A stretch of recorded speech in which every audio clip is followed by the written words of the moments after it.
چی ترغلی جهالت لدنیا لاړو د بوتانو عبادت لدنیا لاړو چی ترغلی جهالت لدنیا لاړو د بوتانو عبادت لدنیا لاړو.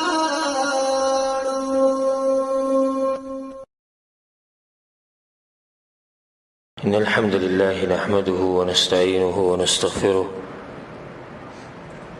ونعوذ بالله من شرور أنفسنا ومن سيئات أعمالنا. من يهده الله فلا مضل له ومن يضله فلا هادي له، وأشهد أن لا إله إلا الله وحده لا شريك له، وأشهد أن محمدا عبده ورسوله صلى الله عليه وعلى آله وصحبه أجمعين. أما بعد، د شریعت نه دا خبره واضحه ده او قرآن او حدیث کې دې خبره وضاحت راغلې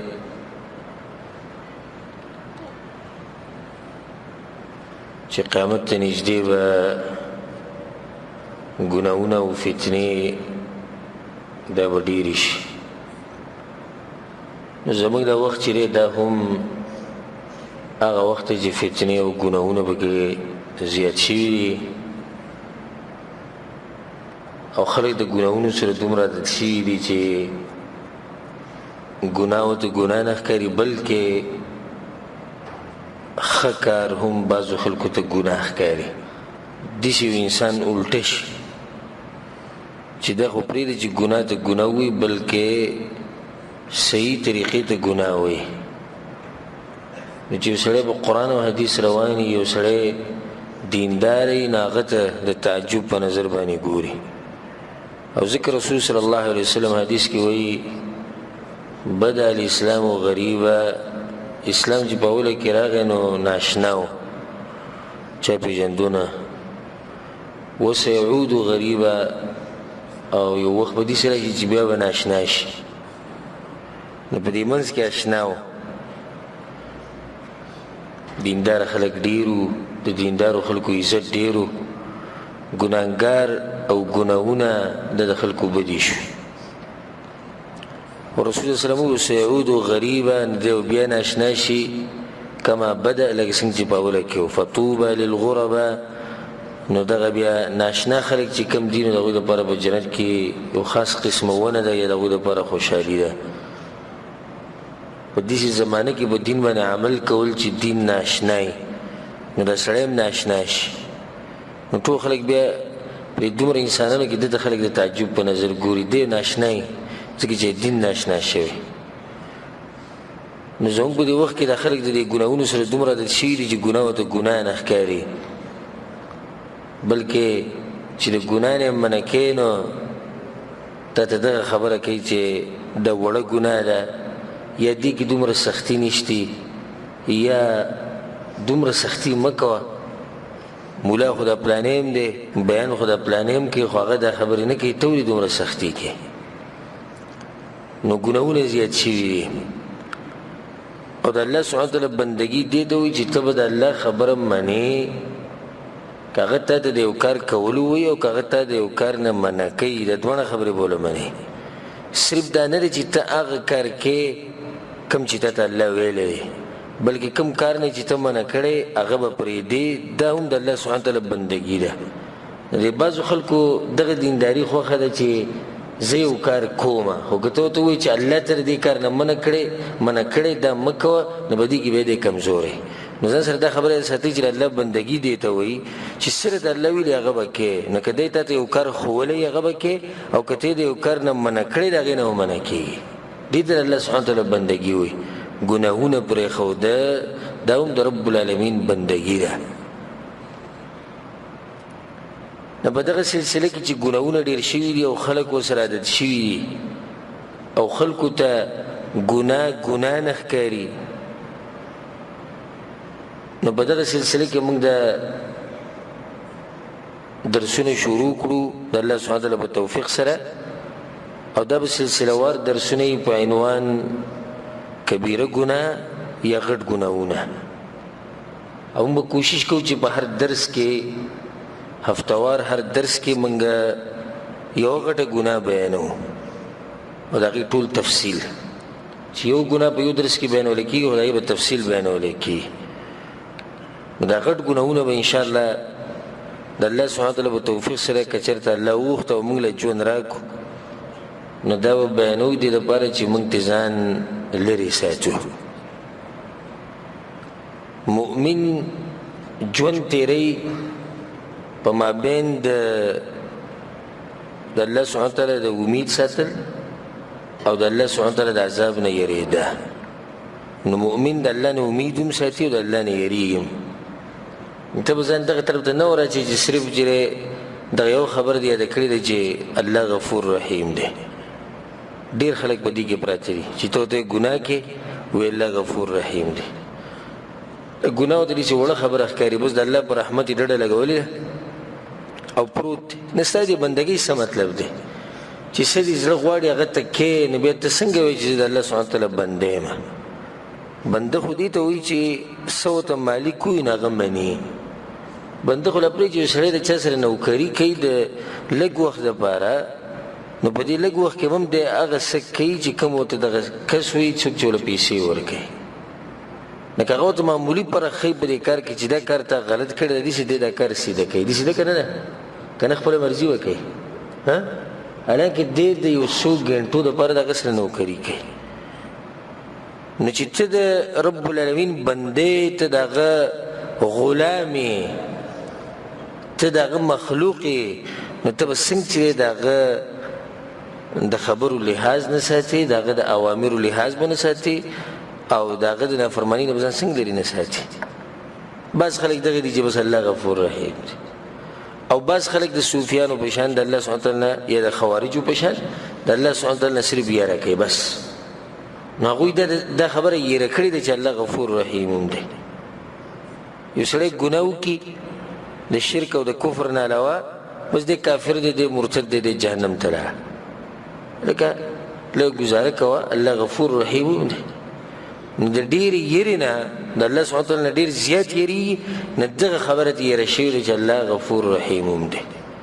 صحیح منهج دا دی د حق پرستو چې مسلمان به د الله نه یېرېږي هم، مسلمان به د الله سبحانه وتعالی نه امید هم ساتي. ځکه الله د خپل دو صفات غالبا په قرآن کې یو ځای بیانوي. په یو ځای کې الله سبحانه وتعالی وایي بعد اعوذ بالله من الشیطان الرجیم بسم الله الرحمن الرحیم اعلموا ان الله شدید العقاب وان الله غفور رحیم. الله وایي یاده کوي دا خبره او پوه کوي ځان په دې باندې چې الله ګوره سخت عذاب ورکوي. ګوره د بخاني نه مخکې عذاب ذکر کړی، بیا به هغې به سمدس وي الله بخانه هم کوي. ته به د الله نه یېرېږي هم، ته به د الله نه امید هم ساتي. الله سبحانه وتعالی د پیغمبرانو واقعات را نقل کړي، بیا په آخره کې الله وایي انهم كانوا يسارعون في الخيرات ويدعوننا رغبا ورهبا. الله وایي دا خلک دي چې دوی به په نیکیانو کې د یو بل نه مخکې کېدو، تادیب یې کوله نیکیانو ته. دیم صفت به وکړي دا والله وایي زمونږ نه به دعاګانې غوښتې، موږ ته به یې چغې والې. ولې؟ رغبا ورهبا، ځکه چې زمونږ نه به یېرېدو او امید به یې ساتو. نو ته به د الله سبحانه وتعالی نه یېرېږي هم او د الله سبحانه وتعالی نه امید هم ساتي. ګناهونه پرېښوده دا یو اوچت نعمت دی چې الله سبحانه وتعالی چاله ورکړي. انسان کمزور دی، بیا هم په دې ګناهونو کې واقع کېږي، خو موږ به کوشش کوو چې ځان د دې ګناهونو نه لرې ساتو. ګوره د ګناه د خون په کې هم ډېري، خدای ساتي چې د ګناه عذاب چې کوم رب العالمین موږ ته ښوولی دی او کوم چې د قیامت په ورځ ورکوي، که چې هغې ته سوچ وکړو نو دا خون به تېر شي کوم چې به دې ګناه کې دننه وي. یو سړی والعیاذ بالله زنا کوي، د زنا څومره خون به وي، څومره به یې ډېر زیات خون شي، ډېر زیات خون شي په زنا کې، دا به د یوې ګنټې لپاره خوني، د یوې ګنټې لپاره وي. او هغه عذاب ته سوچ وکړي کوم چې په جهنم کې چې هغه عذاب به څومره سخي. یو سړی دوکې دړاکې کې د خلکو نه مالونه وهي، لږ ساعت لپاره به خوند واخلي، خو د آخرت هغه عذاب څومره سخت دی. یو سړی نشې تماشې کوي، یو سړی شراب څښي، د شرابو څومره خوند دی ځکه کوم ټیم کې چې سړی وسکي دی به د څومره وخته پورې نشئ د لږ وخته پورې به نشئ خوند به واخلي خو دا لږ وخت دا خوند ته یاد دی او هغه عذاب د نه هېر شوی کوم چې رب العالمین ورکوي په دنیا کې ورکوي که په آخرت کې ورکوي که په قبر کې ورکوي هغه به څومره سخت عذاب وي د ګناهونو نه ځان لرې ساتل نه د هغې دپاره دا پېژنده پکار دي چې کوم غټ ګناهونه دي د هغې نه موږ ځان لرې ساتو بیا په هغې پسې واړه ګناهونه راسي او موږ کوشش کوو د الله سبحانه وتعالی په توفیق سره چې دا خبره ښه واضح کړو دې ملګرو ته هرې ګناه تفصیل بیان کړو چې هغې نه بیا دا ملګري ځان لرې ساتي او دا نه ده چې زه واړه ګناهونه کوم او غټ به نه کوم نه ګناهونه به ټول پرېږدي د دې وړو ګناهونو نه هم کله نه کله غټ جوړېږي انشاءالله دغه تفصیل به زه په دې ننني درس کې وکړم چې د وړو ګناهونو نه کله غټ ګناهونه جوړېږي ځکه یو شاعر وایي خلي الذنوب صغیرها وکبیرها ذاک التقى پرېږده ګناهونه غټ او واړه تقوا وایي دغې ته وایي واصنع کماش فوق ارض الشوک یحذر ما یرى او داسې کار کوه لکه یو سړی چې په غنو باندې له پاسه رواني یا په یو ځمکه رواني او په ځمکه باندې غني پرتې نو دی څنګه خیال کوي کله ښی طرف ته تاوي کله ګس ته تاوي کله له پاسه ټوپ وایي کله څه چل کوي څه چل کوي دې داسې چې غنو نه بچ شي دغه شان د مؤمن ژوند به دنیا کې دی خوا کې دی خوا کې چې د ګناه نه بچ شي کله روزي کله تیزي نو کله ټوپ وایي کله شاته ځي کله مخې ته ځي کله ښی کله ګس او دا ټول کوشش او محنت دی چې زه د الله سبحانه وتعالی نافرماني ځان لرې وساتم دې ته مسلمان وي دې ته مؤمن وي مخکې څه وایي لا تحقرن صغیرة ان الجبال من الحصى چېرته هم وړې ګناه ته په سپک نظر مه ګوره ځکه چې وایي دا غرونه چې دي دا هم د وړو وړو کاڼو نه جوړ شوي دا کاڼي چې راجمع کې څه دي جوړ شي غر دې جوړ شي په دې درسونو کې به موږ استفاده کوو غالبا د امام ذهبي رحمه الله د کتاب نه هغه یو کتاب لیکلی امام ذهبي رحمه الله الکبائر غټ ګناهونه او په هغې کې او یا غټ ګناهونه هغه راجمع کړي بعض نور علما هم لکه امام محمد بن عبدالوهاب رحمه الله کتاب لیکلی الکبائر امام ابن حجر الهیتمي رحمه الله هغه کتاب لیکلی الزواجر او داسې نور علما نو موږ به د ټولو علماو د کتابونو استفاده کوو کوم ګناهونه چې هغه راجمع کړي هغه به ذکر کوو او هغې د هغې وضاحت سره د تفصیل سره الله سبحانه وتعالی موږ له توفیق راکړي د حق د بیانولو او الله سبحانه وتعالی بیا موږ له توفیق راکړي په هغې باندې د عمل کولو یوی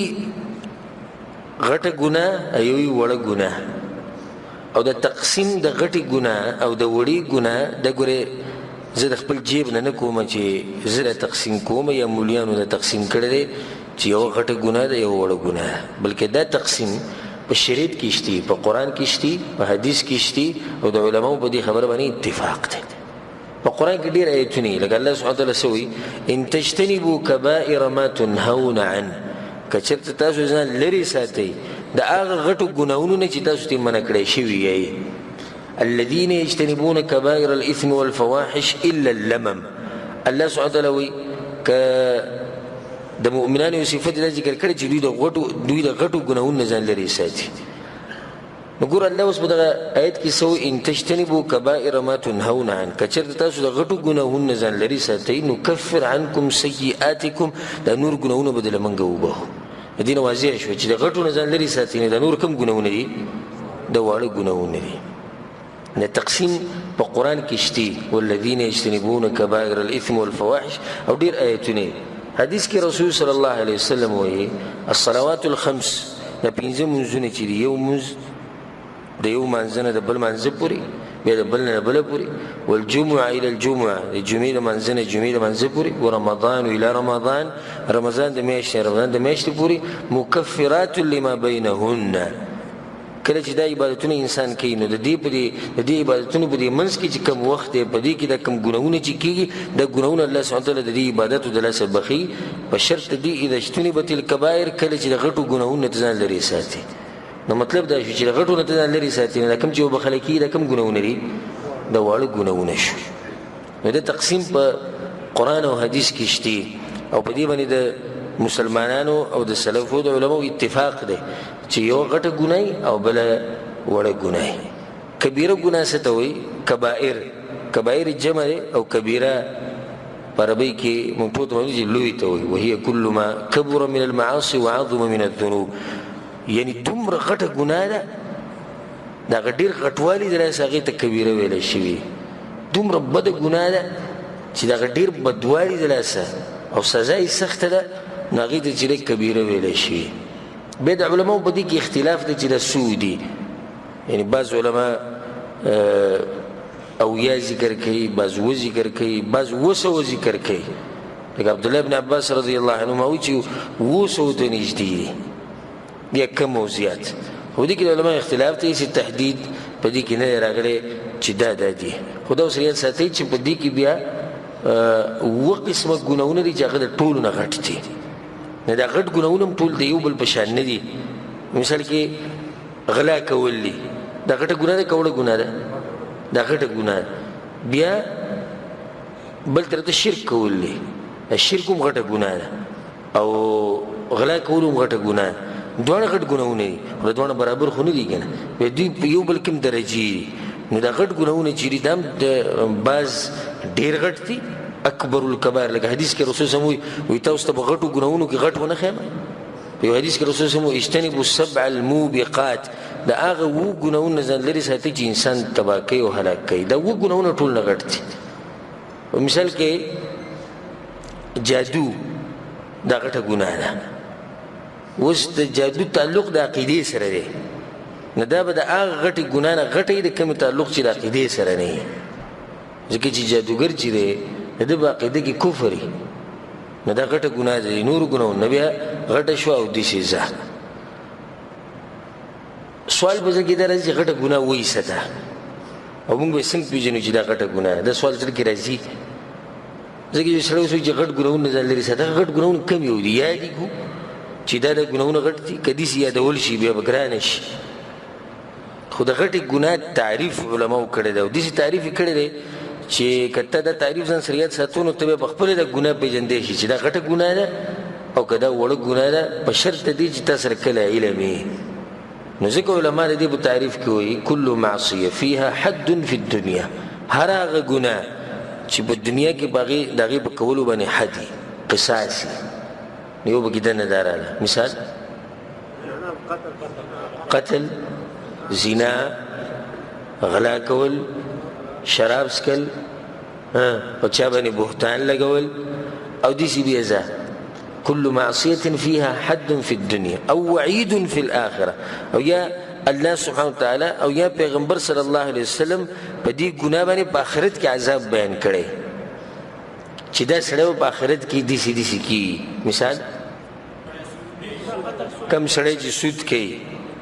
سود چې کم سړی خوري رسول صلی الله علیه وسلم د هغه عذاب ذکر کړی یو سړی ځان قتل کوي د هغه سزا رسول صلی الله علیه وسلم ذکر کړې ده یو سړی قرآن یاد کی باغې باندې عمل نه کوي یو سړی منځونه پرېږدي نه دا دویمه خبره شوه چې په آخرت کې باغې باندې وعید راغلی یا په شریعت کې داسې خبره راغلي چې دا سړی مؤمن نه دی کوم سړی چې دا کار کوي نه دا به غټه ګناه یا په هغې باندې لعن راغلی رسول صلی الله علیه وسلم وایي چې هغه سړی لعنتي دی چې څوک د خپلې ښځې سره د شا د طرف نه کوروالی کوي د اوبرو طرف نه کوروالی کوي یا رسول صلی الله علیه وسلم وایي د الله لعنت دی په هغه سړو باندې ځان د ښځو په شان کوي او په هغه ښځو باندې ځان د سړو په شان کوي دا اوس غټ ګناهونه دي یا داسې ویلی شوي چې الله دې سړي ته په غضب کې دی کوم سړی چې دا کار کوي یا داسې راشي چې الله به له عذاب ورکړي یا دی به جهنم ته ځي یا قرآن او حدیث کې ورته غټه ګناه کبیره ټکی ورسره راشي دا ټول ګناهونه به غټ ګناهونه شمارلی کېږي وړه ګناه لنډه ده چې په هغې کې په دنیا کې حد نه او په آخرت کې هم د هغې څه حد نه ښوی شوی نو دا به کومه ګناه دا به وړه ګناه انشاءالله دې ټولو خبرو تفصیل به مخکې راشي د هغې نه بعد بیا دا خبره ځان سره یاده ساتئ چې یو سړی غټه ګناه وکړي نو دی به مسلمان او که نه وی نو په دې کې 4 قسمه خلک دي 4 فرقې دي ځان سره یاد ساتي اولنۍ فرقه د خوارجو ده او خوارج په غټه ګناه باندې انسان کافر کوي ما تاسو ته وایي چې خوارج صرف د الله نه یریږي د الله نه امید نه ساتي نه خوارجو دا عقیده ده چې کوم سړی غټ ګناهونه کوي دی کافر دی په آخرت کې همیشه لپاره به جهنم کې د شرک نه علاوه او شرک خو داسې ګناه ده چې دا خو د ټولو په اتفاق دی خو خوارج چې دي هغه وایي چې د شرک نه لږ یو سړي غلا وکړه دا غټه ګناه دی څه شو کافر شو یو سړي زنا وکړه دی کافر شو که په دې ګناه باندې مړ شو توبه ونه ایستلی چېرته لاړ دی جهنم ته لاړ او دا د ګمراه خلکو منهج دی دویمه فرقه هغې ته مرجعه ویلی کېږي مرجعه هغه دي هغه ووایي چې چا کلمه ووایي او ایمان یې راوړو نو که دی هر قسمه ګناه کوي د ده د ایمان د خپل ځینه نه خوځي یو سړی د کلمې ویلي د زیناګانې او شراب او نشې تماشې او دروغ او دوکې او دی ښه صحیح مسلمان دی څنګه ایمان چې د ابوبکر صدیق ته داسې ایمان د ده دی څنګه ایمان چې د جبریل علیه السلام ته داسې ایمان د ده دی ځکه چې هغوی ایمان راوړی دوی ایمان راوړی دا هم د ګمراه خلکو منهج دی نن سبا د دواړه مصیبتونه شته یو مصیبت دا دی چې بعضو خلکو غلو کړي د مسلمانانو باندې کفر فتوی لګوي نو مسلمانان یې څه کړو کافران یې کړو د دوی په مقابله کې چې څوک لګي چې دوی باندې رد وکړي نو هغوی یې څه چلو کو هغوی بیا کوشش کوي چې کافر مسلمان ثابت کړي نو دا مرجعو کې دننه راغی او چې الله چاته کافر وایي او د پیغمبر صلی الله علیه وسلم کافر موږ به ورته کافر وایو که نه به وایو موږ به ورته هم کافر وایو خو چې الله او د الله رسول ته مسلمان وایي نو موږ ورته کافر نشو ویلی دا هم یاده ساتئ سره دا د خپل ذهن مطابق فتوی نه دي چې دی کافر دی مسلمان دی کافر دی مسلمان دی موږ سره تله ده موږ سره شریعت دی ګورو به شریعت په رڼا کې دا سړی کافر دی که دا سړی مسلمان دی مسلمان دی مسلمان دی چې کافر دی کافر دی دا دوه فرقې شو درېیمه فرقه هغې ته ویل کېږي معتزله معتزله څه وایي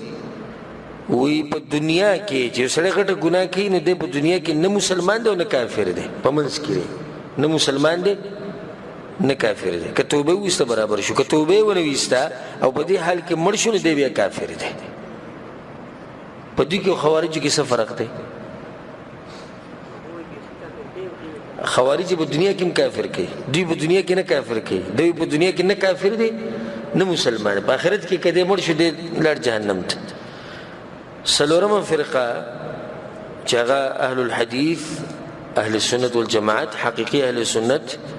او د سلفو منهج دی هغه ده چې کوم سړی غټ ګناهونه کوي سوای د شرک نه سوای د کفر نه نه دی کافر کیږي نه خو دی مؤمن دی فاسق مؤمن دی مسلمان دی ناقص الایمان مسلمان دی یعنی ایمان څه دی ایمانی کمزوری دی لکه دی په دې حال کې مړ شو یو سړی توبه ونویسته د شراب څکلو نه او په هغې باندې مړ شو نو شراب څکه غټه ګناه ده او په دې باندې دی مړ شو نو دی مسلمان دی خو ایمانی کمزور دی فاسق مسلمان دی د دې ګناه د لاسه او په آخرت کې د خبره الله ته سپارلی شوې ده که الله وغواړي نو دل عذاب ورکولی شي او که الله وغواړي نه دی معاف کولی شي په شرط دی چې عقیدې برابري چې عقیدې خراب وي که نه که دی ټوله ورځ او شپه عبادتونه کوي دی به جهنم ته ځي په دې کې شک نشته چې عقیدې خراب او چې عقیدې برابري او ګناهونه ترې شوي غټ ګناهونه نو هغه ګناهونه د الله د مشیت لاندې دي که الله وغواړي وببخي او که الله وغواړي نه سزا به ورله ورکړي غټ ګناهونه خدا شو واړه ګناهونه هم ګوره کله ناکله غټېږي او دا ډېره فایدهمنه خبره ده کله ناکله ګناه وړی خو څه دې جوړه شي غټه ګناه دې جوړه شي کله د وړي ګناه نه غټه جوړېږي دا خبره ځان سره یاده ساتئ اولنۍ خبره چې د وړي ګناه نه غټه جوړېږي چې کله انسان د وړه ګناه په مخه کوي نو چې وړه ګناه په مخه کې د اصرار د لاسه د څه شي غټه ګناه شي ځکه عبدالله بن عباس رضی الله عنهما وی لا صغیرة مع الاصرار چې کله یو انسان په ګناه باندې اصرار کوي نو بیا به کې وړي نشتي ګورې وړه خو هغه ګناه دی چې تا نه یو پیر وشوه ته پښیمانه شو چې لکه دا خو زما غلط کار وشو خو چې ته قصدن عمدن دغه ګناه کې او سره د ګناه نه ښکاري نو د ګناه څه شوه غټه شو قطرې نه دریاب جوړېږي او د وړو کاڼو نه غر جوړېږي نو دا اولنۍ خبره چې د دې د لاسه اولنۍ سبب چې د دې د لاسه وړې ګناه نه څه جوړېږي غټه جوړېږي دویم سبب چې د هغې د لاسه د وړې ګناه نه غټه جوړېږي هغه دا د ګناه سپکه ګڼل کله چې انسان د ګناه سپکه ګڼي نه د هغې د لاسه دی د رب العالمین په مخ کې سپک شي او د دې ګناه د سپکوالي د لاسه د ګناه د ته وړه ښکاري د دې ګناه سره عادت شي نو د ګناه اثر وکړي د ده په زړه کې د ګناهونو ګورې په زړه باندې اثر کوي ځکه رسول صلی الله علیه وسلم حدیث کې وایي چې کله یو انسان ګناه وکړي نکتت فی قلبه نکته سودا د ده په دې زړه کې یو ټک وشي داسې تور نری غونته کې ټک پکې وشي نری بالکل نری لکه دې رسول صلی الله توبه وباسي او د ګناه پرېږدي نو هغه چې کوم ټک پکې شوی دی تور هغه صفا شي او که چېرته دی به دې ګناهونو باندې اصرار کوي نو د تور داغ چې کوم دی د زیاتېږي زیاتېږي زیاتېږي رسول صلی الله علیه وسلم وایي د زړه ټک تور شي بیا د زړه زنګ شي نو بیا د ده د زړه الټی شي داسې لکه ګیلاس یې الټه کړي نو ښه کار بیا د ته بد ښکاري او بد ورته ښه ښکاري نو کله چې انسان ته د واړه ګناهونه داسې سپک غونته کې ښکاري نو د دې د لاسه د دې وړو ګناهونو نه غټ جوړ شي عبدالله بن مسعود رضی الله عنه وی ان المؤمن يرى ذنوبه كأنه قاعد تحت جبل مؤمن ته خپل ګناهونه داسې ښکاري لکه دی چې د غر په لمنه کې ناستي د غر په ویښ کې ناستي یخاف ان یقع علیه یریږي چې د غر به په ده باندې رولي وإن الفاجر يرى ذنوبه كذباب مر على أنفه فقال به هكذا او فاجر انسان چې کمی د الله سبحانه وتعالی لري انسان او د الله سبحانه وتعالی چې نه یریږي هغه ته د خپل ګناهونه داسې ښکاري لکه مچ چې په دې پوزه باندې کښېني او د لاس داسې کوي او مچ پاسي مؤمن د خپلو ګناهونو نه ډېر سخت یري او والعیاذ بالله اول به زما د اهلي هغې نه بعد به تاسو والله نصیحتونه زما خپل ځان ته دي مونږ دې درجې ته رسېدلي چې والله لازم که سره مونږ ته څه احساس وي چې دا کار چې کوم مونږ وکړو دا مونږ ګناه وکړه دا کوم کار چې مونږ وکړو دا د رب العالمین د غضب سبب ګرځي دا کوم کار چې مونږ وکړو دا جهنم ته تلو سبب دی دا کوم کار چې مونږ وکړو دا د لعنت سبب دی چې کله په انسان کې دا صفت پیدا شي والعیاذ بالله الله دې مونږ د دې نه ساتي نو پوه شي چې دې سړي ایمان هغه کمزوري درجې ته رسېدلی نه دا څو خبرې شوې دوه دریم سبب چې د هغې د لاسه د وړې ګناه نه غټه جوړېږي چې کله انسان په دې وړه ګناه باندې خوشحالېږي او خلکو ته یې بیانوي چې تا لیدلي نه چې بلو د ما څنګه ووایي څنګه خبره مې وکړه خیال دې ووایي څنګه مې وشرموه سړی خیال دې به بلوز وي خوشحاله شي په دې ګناه باندې او خلکو ته یې بیانوي که د ګناه وړم ده خو د خوشحالۍ د لاسه د ګناه څه شوه دا غټه ګناه شوه بل دې خلکو ته بیانول چې شو نو څلورم سبب بیا دغه دی المجاهره ګناه راښکاره کول الله پټه کړې ده او تا څه کړه راښکاره کړه رسول الله وسلم وایي کل امتي معافى الا المجاهرین زما ټول امت به الله سبحانه وتعالی بخي سوای د هغه خلکو نه چې الله له ګناه پټه کړي او د ساره پسې ګناه راښکاره کړي به رسول الله هغې تفصیل بعض حدیثونو کې داسې کړی چې سړی د شپې ګناه وکړي الله به پرده واچي د ساره پسې خلکو ته یې بیانوي وایي ما دا وکړه ما داسې کړي د دې سړي د ګناه الله ولې نه بخي ځکه چې دې کې ډېر نقصانات دي یو نقصان خو پکې دا دی چې د ګناه تې وشوه د ګناه په خپل یو نقصان دی دویم دا وشو دویم نقصان پکې دا دی چې دی اوس د ګناه رایادوي بار بار یو خو دې د الله نافرماني وشو اوس د الله هغه نافرماني رایادوي په مخه چې ما داسې کړي ما داسې کړي دریم نقصان پکې دا دی الله به پرده اچولې ده دی وایي زما دې پردې ته ضرورت نشته هغه د ځان لري کړه څلورم نقصان په دې کې دا دی چې دې بل کس لم دعوت ورکوي چې ته داسې کوه اگر که دی ورته وایي نه چې ته داسې کوه خو دا ګناهونه چې دی نورو ته رایادوي خو هغو هم ترغیب ورکوي که نه داسې ده که نه دا بعض کسان والعیاذ بالله توبه وباسي چې توبه وباسي پته نه چې دا کومه توبه ده چې د هغې نه باید انسان خپل ګناهونه رایادوي او د خلکو ته ذکر کوي یو خو ګناه رایادول دي د ځان سره د پښیمانۍ په شکل باندې هغه جدا مسله ده او د دې لپاره چې انسان پرې وجاړي هغه جدا مسله ده خو ګناهونه په ډک مجلس کې رایادول او خلکو ته بیانول د فخر په تور باندې دا کومه توبه ده؟ نو دا بعض کسان ګناه پرېږدي بیا وروسته خلکو ته بیانوي یاره موږ به پخوا چې دا چل کوو دا چل به کوو موږ به داسې وو موږ به داسې ګوره یو د نه ګناه شوې د الله سبحانه تعالی نافرماني ده نه شوې اوس تر هغه ګناه چې خلکو ته بیانوي. نو دا څلور خبرې شو. پنځمه خبره د وړې ګناه نه چې غټه جوړېږي چې کله دا ګناه عالم وکړي اوچت انسان وکړي د دې عالم وړه ګناه هم ګوره غټه ګناه وي. ولې؟ نه خلق اقتدا کوي ځکه چې د عالم خلق اقتدا کوي په دې عالم پسې خلق ځي رواني ځکه به عالم ډېر احتیاط کوي په خپله ناسته پاسته کې په خپلو خبرو اترو کې په خپل غم خادۍ کې په خپل هر څه کې به ډېر سخت احتیاط کوي ځکه چې خلک دې په یو کار باندې ویني نو بیا دغه خبره کوي چې وروره ما مولوي صاحب هم لیدلی دا کار یې کوو زمونږ پلانی صاحب مفتي صاحب هغه هم لګي او دا کار یې کوو. نو عالم سړی به ډېر سخت احتیاط کوي او به ځان د ګناهونو بلکل لرې ساتي. د عوامې چې ویني نو عوامو دپاره خو بیا حجت جوړ شي بس خاص کر هغه عوام چې هغه داسې بېدینه غونته کړي دیو لار ځان ته کولاوي بس اوس یو مولا ته به ګناه باندې ولیدو نو د ګناه د که مولای کوي او که عمې کوي نه که بل پرستا مولا په ګناه باندې ولیدو نو ته به اوس سوی چې لکه دا ګناه کول روا دي ځکه چې مولا کړې ده نه ګناه ده که مولای کوي او که عام کسې کوي. نو دا یو څو اسباب ما ذکر کړو چې د دې د لاسه د وړې ګناه نه څه جوړېږي غټه ګناه دې جوړېږي.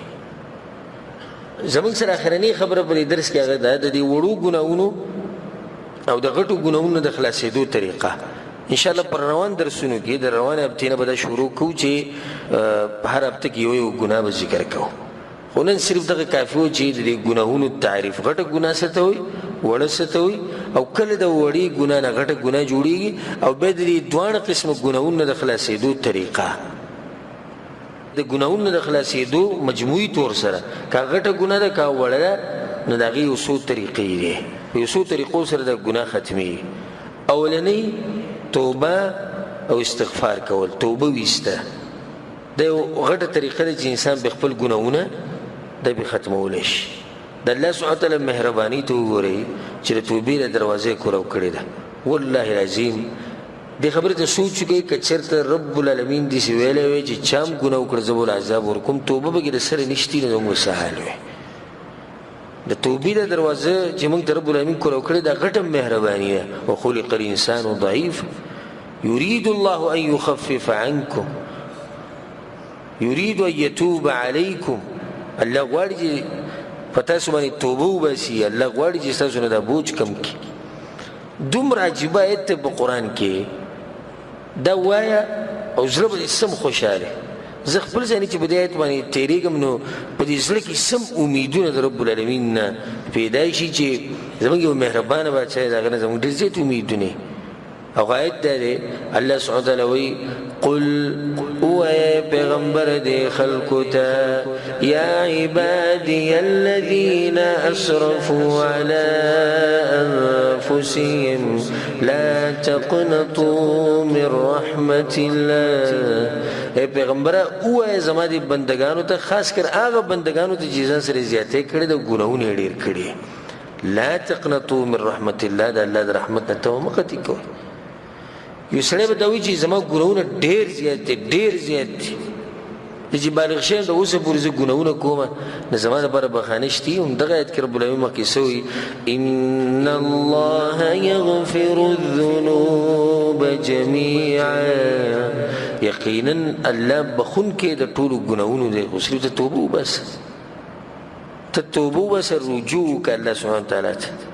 او توبه ستوي علماوي الرجوع الى الله بفعل ما يحب ظاهرا وباطنا. الله ته واپسی کول دسی چې هر هغه کار وکړي په ظاهره کې او په باطن کې کوم چې رب العالمین خوښي. وترک ما يكره ظاهرا وباطنا او هر هغه کار به پرېږدي که هغه په ظاهر کې او که هغه په باطن کې کوم چې رب العالمین بدي شي. دې ته څه وایي؟ دې ته وایي توبه. هر هغه کار کول چې هغه د رب العالمین خوښي او هر هغه کار پرې خوده چې هغه د رب العالمین بدی شي. الله په قرآن کې وایي واستغفروا ربکم ثم توبوا الیه، بخانه غواړي د خپل رب نه، ان ربي رحیم ودود. الله سبحانه وتعالی بخانه کوونکی. وبل ځکه الله سبحانه وتعالی په قرآن کې وتوبوا الى الله جميعا ايها المؤمنون لعلكم تفلحون، اے مؤمنانو تاسو ټول توبه وباسئ رب العالمین ته واپس وکړئ، رجوع وکړئ، دا ګناهونه پرېږدئ، لعلكم تفلحون، دې لپاره چې تاسو کامیاب شئ. نو توبه ویسته، استغفار کول د دې د لاسه رب العالمین ګناهونه بخي. حدیث کې راځي عبد الله بن عمر رضی الله عنه حدیث ته رسول الله صلی الله علیه وسلم یا ایها الناس توبوا الى الله، اے خلکو توبه وباسئ رب العالمین ته رجوع وکړئ، واپس وکړئ. فإني أتوب إلى الله في اليوم 100 مرة، وإذا بورزك سل بيري توبه وباسم. رسول الله صلى الله عليه وسلم وإذا بورزك سو بيري توبه وباسم، سل بيري توبه وإذا وباسم. د توبې سره ګناهونه نه پاتې کیږي، خو په شرط دی چې توبه وي. د توبې لپاره شرطونه دي، او په دې کې که تاسو تفصیل اورېدل غواړئ نو زموږ چې کوم درسونه ریاض الصالحین شرحه ما کړې ده د الله سبحانه وتعالی په توفیق سره، نه هغې کې تاسو هغه درسونه اورئ کوم چې توبې سره تعلق ساتي. 3 دي یا 4 درس صرف په توبې باندې موږ کړي دي، هغه واورئ. د توبې تفصیلي مسایل هلته بیان شوي، خو سرسري ځان سره یاد ساتئ. د توبې لپاره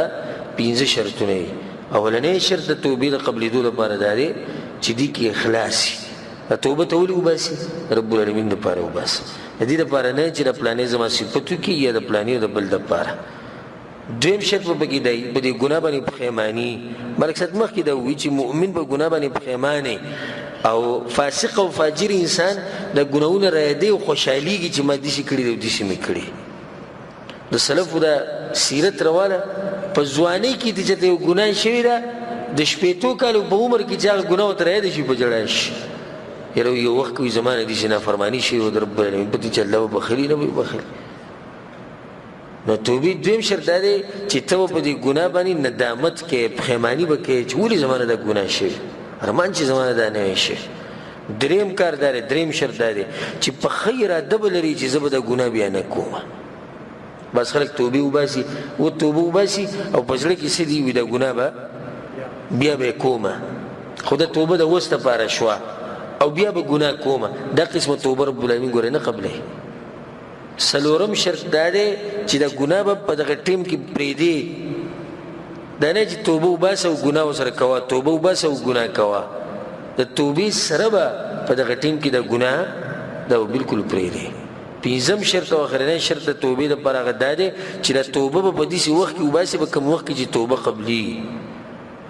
نو د توبې دروازه چې کله بندېږي د هغې 2 وختونه وي، یو د هر انسان دپاره خاص دی او یو د ټولو انسانانو دپاره عام دی. خاص دا دی چې کله انسان باندې زنکدن راشي او د ساه چې دی مرۍ ته راورسي نو دغه ټیم کې به توبه نه قبلېږي. دا خبر رسول صلی په حدیث کې کړې.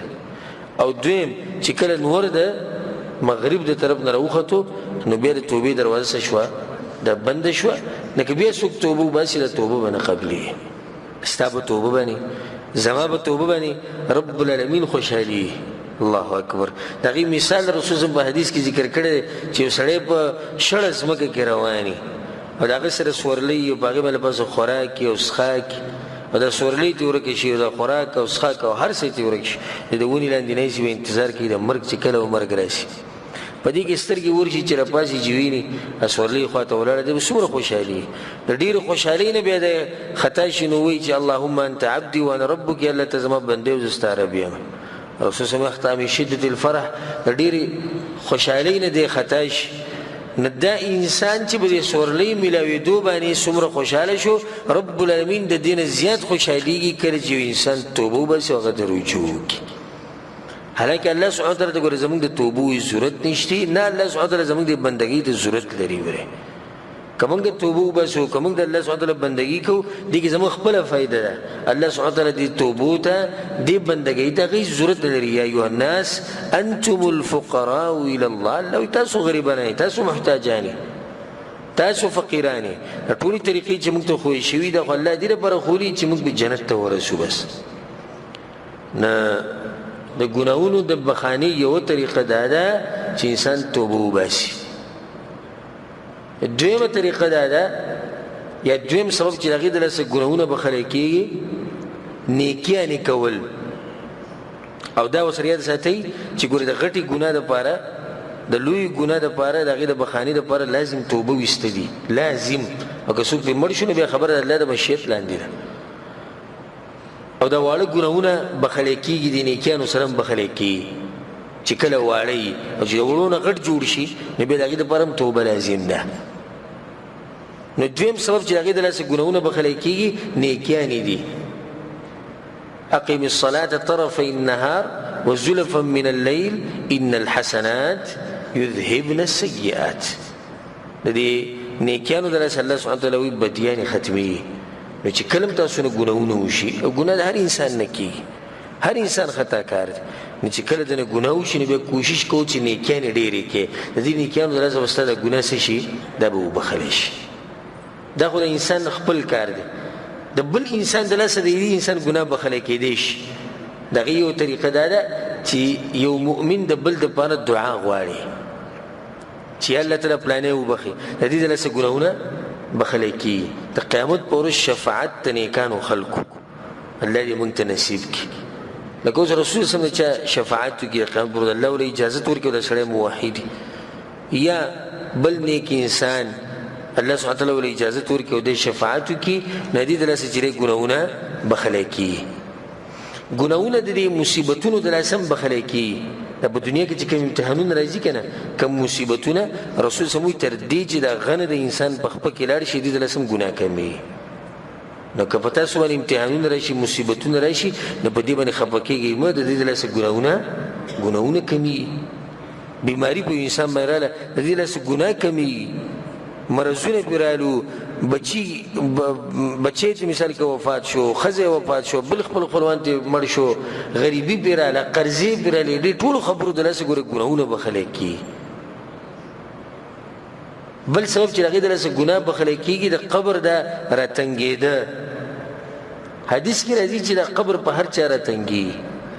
په هر چا باندې راتنګېږي که دا دینداره دی او که دا بېدینه دی کله چې سعد بن معاذ رضی الله عنه وفات شو او دا هغه انسان دی چې د مرګ سره د الله سبحانه وتعالی عرش خوځېدلی و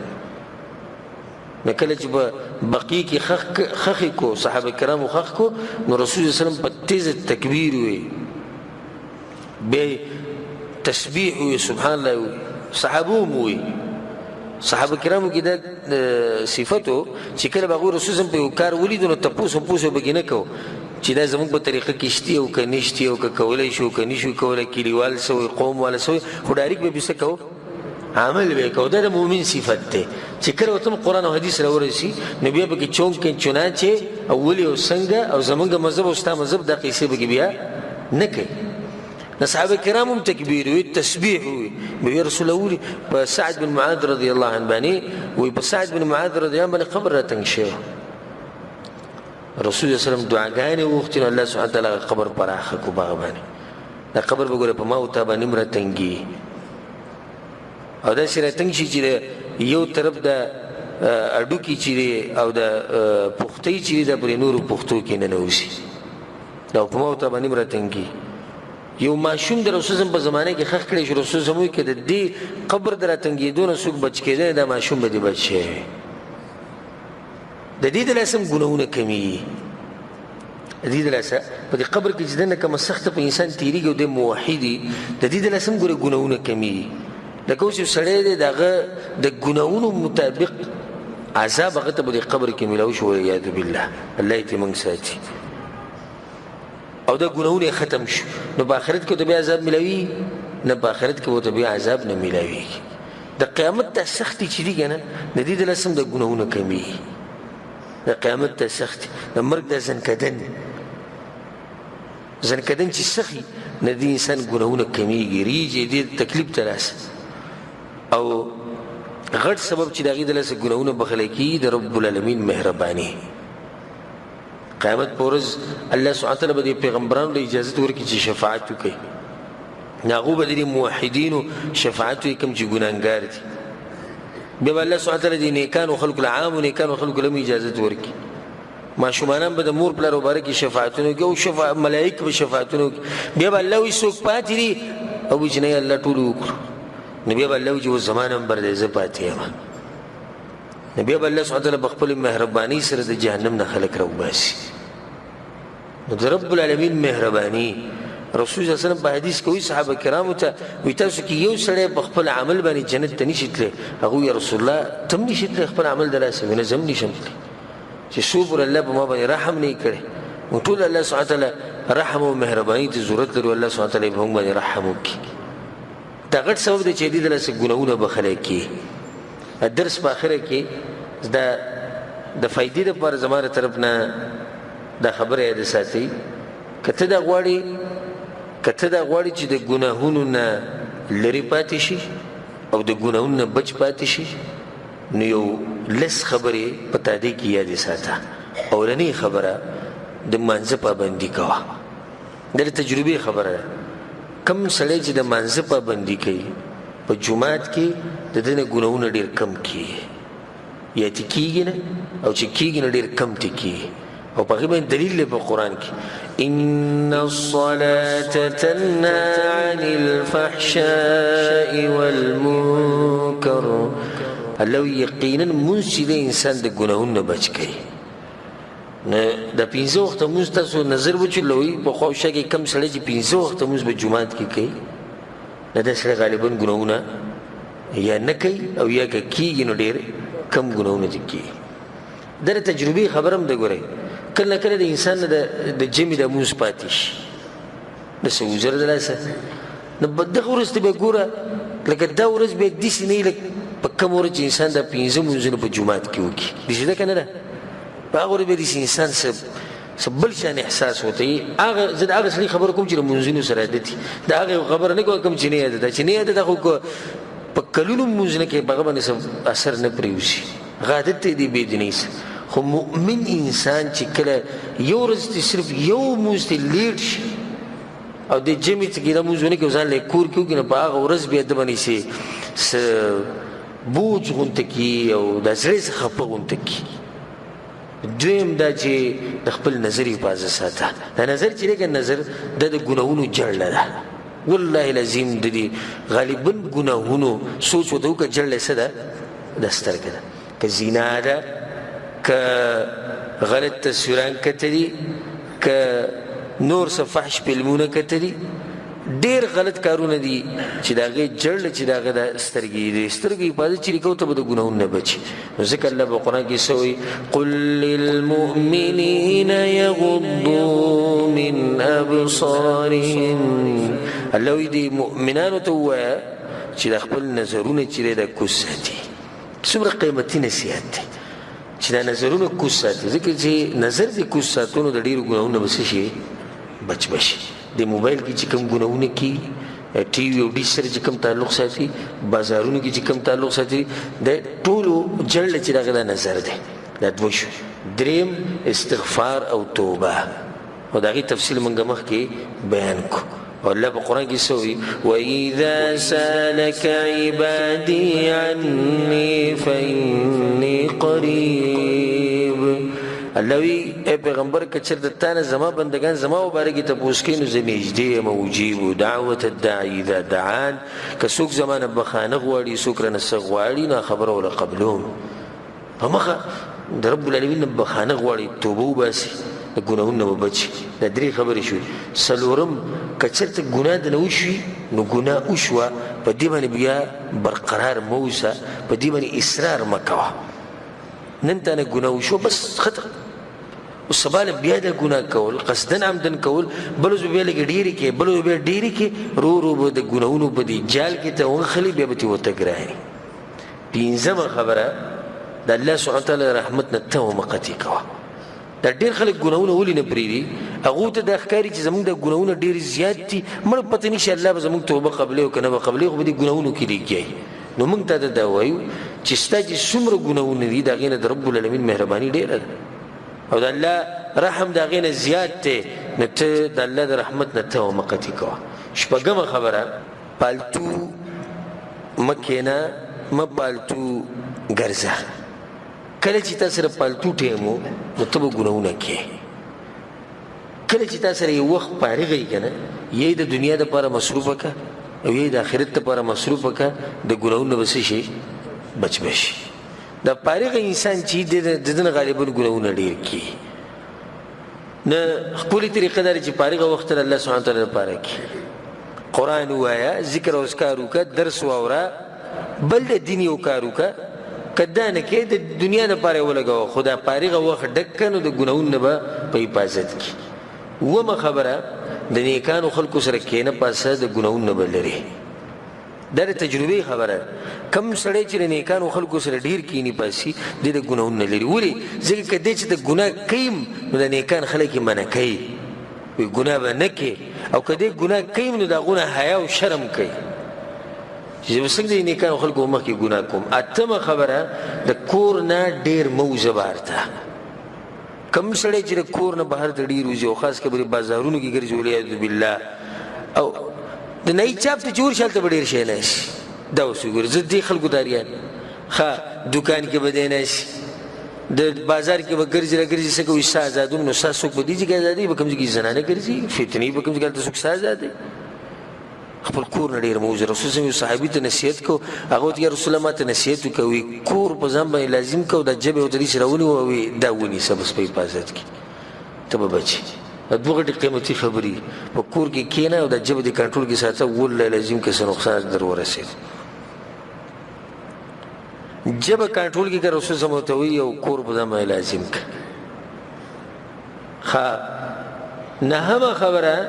چې د هغې د لاسه به ته د ګناهونو نه لرې چې کله تا ته د ګناهونو انجام معلومي چې وګوره د دې ګناه د لاسه رب العالمین زما نه خفه کېږي وګوره د دې ګناه د لاسه الله به ما لعنت وایي وګوره د دې ګناه د لاسه به جهنم ته ځم چې دا نتیجه تا ته معلومه وي نو ته به بیا ګناهونه دا به بیا نه کوې لسمه او اخرنۍ خبره ګناه بده ګڼه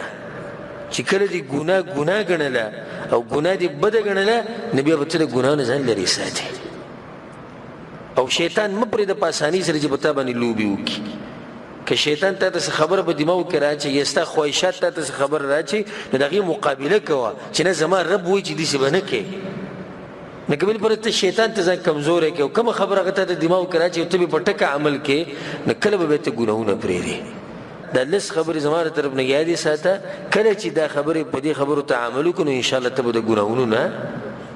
نه که هغه کبیره ګناه ده او که هغه صغیره ګناه ده ته به په حفاظت کې د الله سبحانه تعالی په توفیق سره دې سره چې زموږ درس اختتام ته ورسېدو انشاءالله پر روان درس کې موږ به اولنۍ ګناه بیانو چې هغه غټه ګناه ده او په دې ترتیب سره به موږ روان یو کوشش به کوو چې